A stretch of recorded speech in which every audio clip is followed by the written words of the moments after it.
వర్షాభావ పరిస్థితుల్లో రైతులకు పంపిణీ చేసిన జల ఫిరంగులు వెనక్కి తెప్పించుకోవడం జిల్లా అధికారులకు కత్తిమీద సాములా మారింది.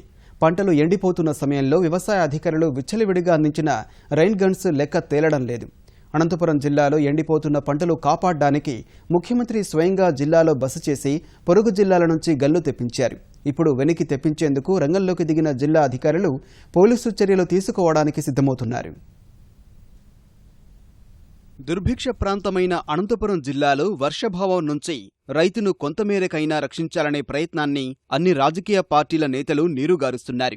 జిల్లాలో 7 లక్షల హెక్టార్లలో వేరుశనగ సాగు చేసిన రైతులు వర్షాభావంతో నష్టపోయారు. ఈ పరిస్థితిని పరిశీలించిన చంద్రబాబు చలించిపోయి అనంతపురం జిల్లా కేంద్రంలో 4 రోజులు బస చేసి రైతుల పంటలు రక్షించే ప్రణాళిక చేశారు. కనీసం పశుగ్రాసమైన రైతులకు దక్కాలనే ఉద్దేశంతో అందుబాటులో ఉన్న కొద్దిపాటి నీటిని వేరుశనగ పంటపై జల్లు కురిపించే ఏర్పాటు చేశారు. ఇందుకోసం 69 కోట్ల రూపాయల వ్యయంతో రైన్ గన్నులు, స్ప్రింకర్లు, ఆయిల్ ఇంజన్లు తెప్పించారు. వీటిపై రాయితీ ఇచ్చినప్పటికీ రైతులు కొనుగోలు చేయలేరని భావించిన సీఎం చంద్రబాబు ఉచితంగా ఇచ్చి సీజన్ పూర్తయ్యాక వెనక్కు తీసుకోవాలని అధికారులను ఆదేశించారు. ఖరీఫ్, రబీ 2 పంటలు పూర్తి కావడంతో రైతులకిచ్చిన పరికరాలు వెనక్కి తీసుకుని భద్రపరచాలని ఉన్నతాధికారుల నుంచి ఆదేశాలు వచ్చాయి. వీటిని వెనక్కి తీసుకోవడంలో క్షేత్రస్థాయి వ్యవసాయ అధికారులు తలపట్టుకుని కూర్చున్నారు. పంపిణీ చేసిన పరికరాల్లో 50% మేర మాత్రమే తిరిగి రాగా మిగిలిన వాటిని వెనక్కి తెప్పించడం అధికారులకు కత్తిమీద సాములా మారింది.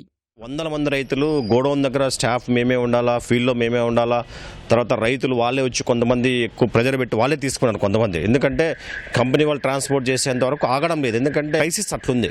అట్లాంటి టైంలో ఏంటంటే కొన్ని రైతులకి ట్రేస్ అవుట్ కావడం లేదు. కొన్ని మండలాల్లో ఎవరి దగ్గర ఉన్నాయి పైపులు అనేది ట్రేస్ అవుట్ కాకపోవడం కూడా ఒక ఇబ్బందికరంగా ఉంది. ఫస్ట్ ఫేజ్లో ఏంటంటే వెంటనే వాడుకొని రైతుల నుంచి కలెక్ట్ చేస్తున్నాం.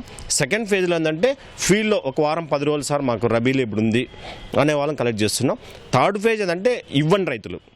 అనంత జిల్లాలో పంటలు కాపాడేందుకు ప్రకాశం, గుంటూరు జిల్లాల నుంచి 6,000 రైన్ గన్నులు, 5,600 స్ప్రింకర్లు, 4,600 ఆయిల్ ఇంజన్లు, హెచ్డిపి పైపులు తెప్పించారు.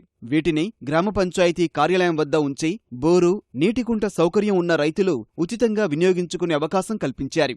అయితే వివిధ పార్టీలకు చెందిన గ్రామస్థాయి నేతలు పరికరాలను ఇంటి ఆవరణలో దాచిపెట్టినా వాటిని వెనక్కి తెచ్చుకోలేకపోతున్నారు. 35 కోట్ల రూపాయల విలువైన రైన్ గన్నులు, ఇతర పరికరాలు తిరిగి రావడం లేదు. పోలీసుల సహాయంతో గ్రామాల్లోని రైన్ గన్లు, ఇతర పరికరాలను వెనక్కి తెప్పించే ఏర్పాట్లు చేస్తున్నారు.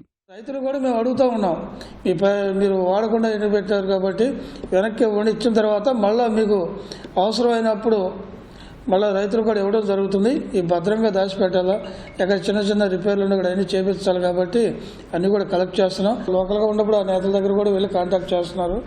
ఇవి ఇప్పించండి అని వెనక్కిస్తే మళ్ళీ ఈ రైతుల కోసం తెచ్చినవి మళ్ళీ రైతులకే ఉపయోగపడతాయి కాబట్టి ఆ విధంగా కన్విన్స్ చేయడం కూడా జరుగుతుంది. అధికారులకు ఇంకా తిరిగి ఇవ్వని రైతులు 50% వరకు ఉన్నారు. వెనక్కు ఇవ్వకుండా మొండికేసిన వారికి హెచ్చరికలు చేస్తూ జిల్లా అధికారులు తహసీల్దార్లను రంగంలోకి దించారు. తహసీల్దారు, అదేవిధంగా మండల్ అగ్రికల్చర్ ఆఫీసరు, తర్వాత ఎంపీఈఓలు, విఆర్ఓలు ఈ లిస్టు గ్యాదర్ చేసి వాళ్ళ దగ్గర నుంచి రెయిన్ గన్స్ని తీసుకొని వస్తున్నారు. తప్పనిసరిగా ఇవన్నీ రిటర్న్ చేస్తే ఇది గవర్నమెంట్ ప్రాపర్టీ. మళ్ళీ ఖరీఫ్లో వాళ్ళకు అవసరం వచ్చినప్పుడు తప్పనిసరిగా ఇవ్వడం కూడా జరుగుతుంది.